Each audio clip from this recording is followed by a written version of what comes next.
warahmatullahi wabarakatuh. Waalaikumsalam warahmatullahi wabarakatuh. Perkenalkan, nama ulun Jumiati dari jurusan Manajemen Pendidikan Islam Universitas Islam Negeri Winatasari Banjarmasin. Di sini ulun ingin mewawancarai Ipin mengenai sarana dan prasarana. Yang pertama, mengenai pembelian sarana prasarana ini, Pak, sumbernya dari mana saja? Sumber dana itu dari DIPA istilahnya, dari pemerintah, dan yang kedua dari infak komite.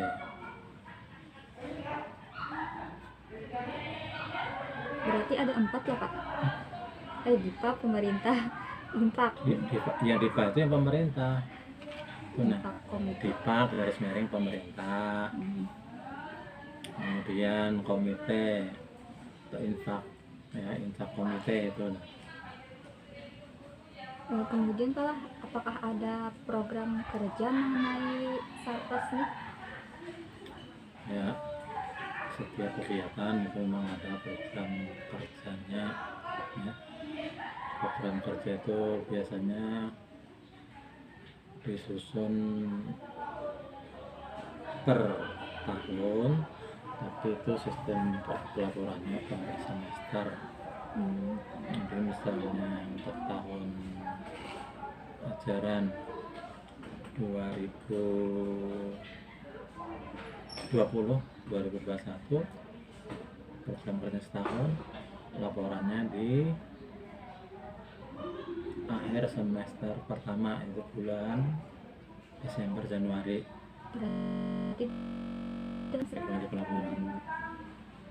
Kemudian Pak, apakah ada infak pembangunan dari siswanya mengenai kebutuhan sarana prasarana di sini? Infaknya itu terpadu dengan kegiatan yang lain, yaitu melalui infak komite. Jadi dari infak itu masuk ke komite, kemudian nanti mana yang memerlukan dari OSIS kah ada kegiatan, sarana kah perlu, minta di komite. bendahara komite. Kemudian Pak, mengenai Sarpras ini cukup memadai aja lah di sekolah ini. Ya, alhamdulillah selama ini diusahakan untuk ketercukupan. Hanya sesuai dengan kondisi dana yang tersedia. Kemudian Pak, apakah ada keluhan mengenai kekurangan dalam pengadaan sarana prasarana?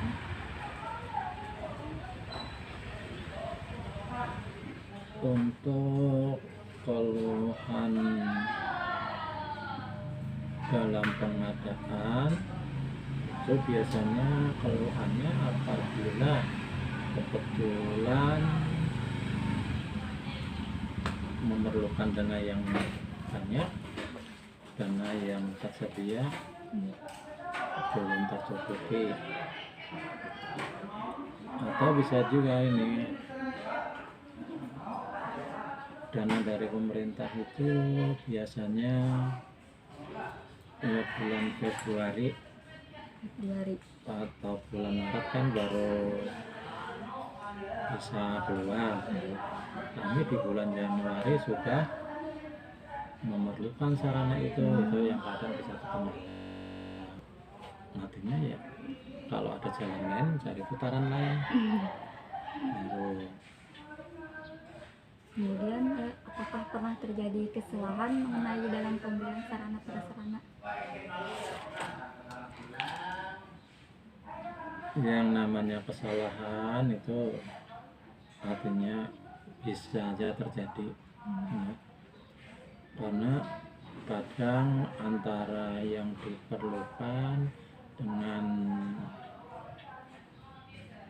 yang membelikan itu kadang berbeda pemahaman, berbeda pemahaman ya.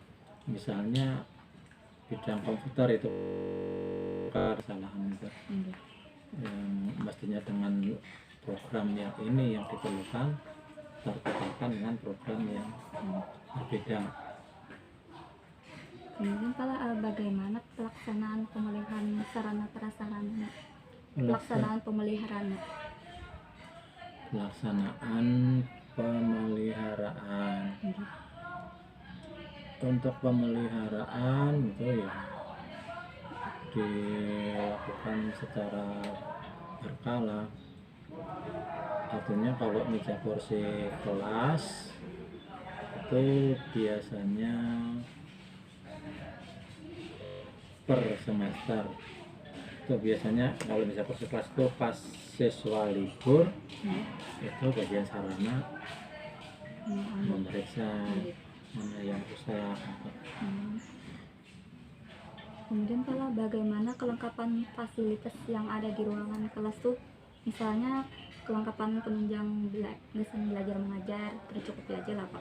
Ya, alhamdulillah semua tercukupi, bahkan bisa dikatakan ada nilai plusnya. Mungkin di sekolah lain itu kadang proyektor itu sekolahan hanya punya 1, 3, 4, makanya bergantian. Nggih. Kalau bedanya tiap ruangan Tiap ruangan ada. sudah disiapkan proyektor. Berarti belajarnya tuh kebanyakan dalam penayangan layar Pak. Kalau Ya, itu pakai proyektor, tergantung pengajar yang bersangkutan. Apakah dalam waktu mengajar itu memerlukan media itu, memerlukan media proyektor ya tinggal dipasang kan gitu. Penayangan video kalau tidak kan ya tidak dipaksakan harus pakai proyektor kan. Proyektornya tuh tertempel langsung Pak atau? Itu gantung di muka kelas.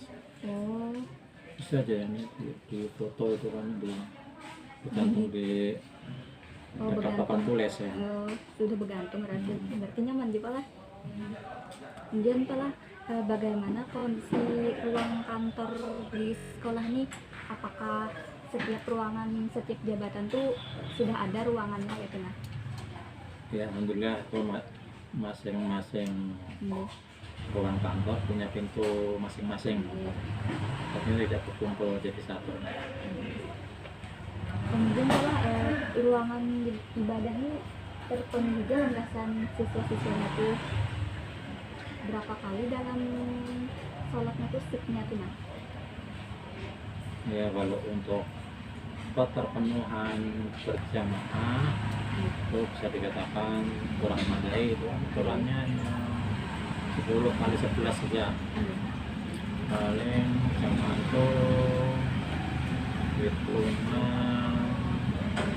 dua lantai di atas itu perempuan, di bawah laki-laki. Itu menjaga hitungan 4 kelas ya. 14 lah Mbak, Kalau kelasnya kan kelasnya ada 20. Berarti yang semuanya sembahyang nanti ya bergantian. berarti sekitar 5 sih. Ada sampai 5 sih. Kemudian Pak, di sini terdapatlah ruang organisasi misalkan kayak OSIS, pramuka. Ya, untuk ruangan masing-masing organisasi ekstrakurikuler itu ya disediakan, meskipun ya dikatakan masih kecil itu ruangannya, tapi sudah ada diadakan. Artinya pada semua organisasi kalau ada ruangannya, cuma organisasi tertentu aja kayak pramuka, drum band, OSIS, intinya aja. drum band. Kemudian kapan pengadaan sarana prasarana ini dilakukan Pak dalam setahun? Sarana secara umum itu di awal tahun ajaran.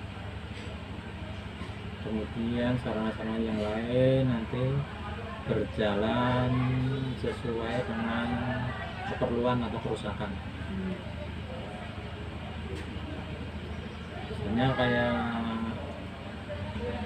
apa itu untuk media audiovisual itu sudah diprogramkan di awal tahun, diperkirakan tahun ini bisa terjadi 3 buah Dan gantian. proyektor rusak. Nah itu sudah diprogram dahulu, itu penggantiannya ini sesuai dengan atau waktu berjalan. Itu juga yang dapat ulun sampaikan. Terima kasih atas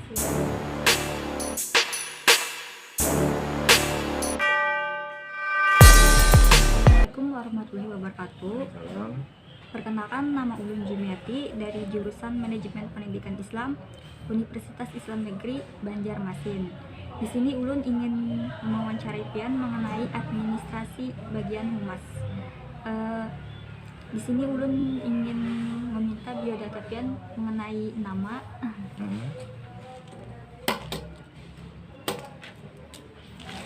M nama nama M Pajaripani. M Pajaripani. Pipotus P Oh, double N Pipani. Y belakangnya ya. Oh iya. Kemudian SPD. Tempat tanggal lahir Kota Baru Kota Baru 17 Mei 1974. Alamat Dengan sengaja pengajinya.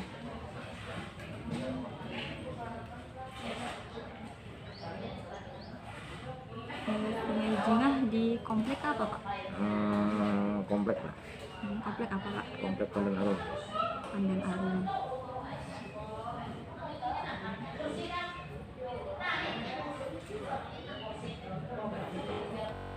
Kemudian wayat pendidikan Pak.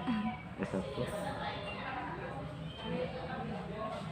S1 di mana Pak? kayak itu Ulang. FTQ Ulam. FKIP FKIP Ulam. Prodi Sejarah. Prodi Sejarah.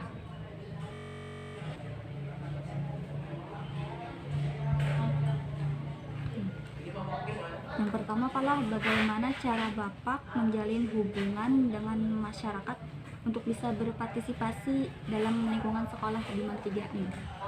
Biasanya kalau dari pihak madrasah itu menjalin komunikasi dengan pihak, bisa melibatkan ketua-ketua RT yang ada di lingkungan madrasah, sehingga apabila ingin menyampaikan sesuatu itu lebih mudah melalui ketua RT tadi itu untuk kegiatan yang ada di madrasahnya. Jadi ketua RT dulu yang dirangkul untuk menyampaikan informasi yang ingin disampaikan oleh pihak madrasah gitu. Kemudian bagaimana respon masyarakat mengenai sekolah ini Pak? Kalau dilihat dari kelulusan yang ada di MAN 3, kayaknya respon masyarakat cukup baik untuk madrasah ini. Karena apa? Di sini lebih mengandalkan bidang keagamaan, ya, bukan menghilangkan masalah pendidikan umum ya. Jadi agama lebih dikedepankan di sini. Itulah ciri madrasah kan di situ. Kemudian selain Bapak, apakah ada petugas khusus yang menyampaikan informasi kepada masyarakat? Memang kalau dalam kepengurusan humas itu biasanya ada seksi-seksi ya untuk yang berhubungan dengan masyarakat. Biasanya humas cuma memberikan apa istilahnya tuh, memberikan arahan kepada seksi-seksi untuk disampaikan kepada lingkungan sekitar madrasah apa program kerja yang akan disusun oleh pihak madrasah itu. Kemudian apa saja media informasi yang digunakan untuk berinteraksi kepada masyarakat? Berhubung sekarang kan lebih masalah IT lebih diutamakan, biasanya itu media sosial lah istilahnya kan, melalui WhatsApp, Facebook, ya kan. Nah itulah media-media yang paling efektif untuk menyampaikan informasi. Kemudian mengenai hari-hari besar Islam, kegiatannya tuh bagaimana proses penyampaian kepada masyarakat tuh? Biasanya itu tadi kan sudah dijelaskan tadi dari awal tadi kan, bahwa ketua RT kan dirangkul semua dulu yang ada di lingkungan madrasah. Nah jadi menyampaikan informasi kegiatan-kegiatan di madrasah ini tentang apa tadi, tentang kegiatan-kegiatan Islam Pak ya. Kegiatan hari Islam. Kegiatan Islam.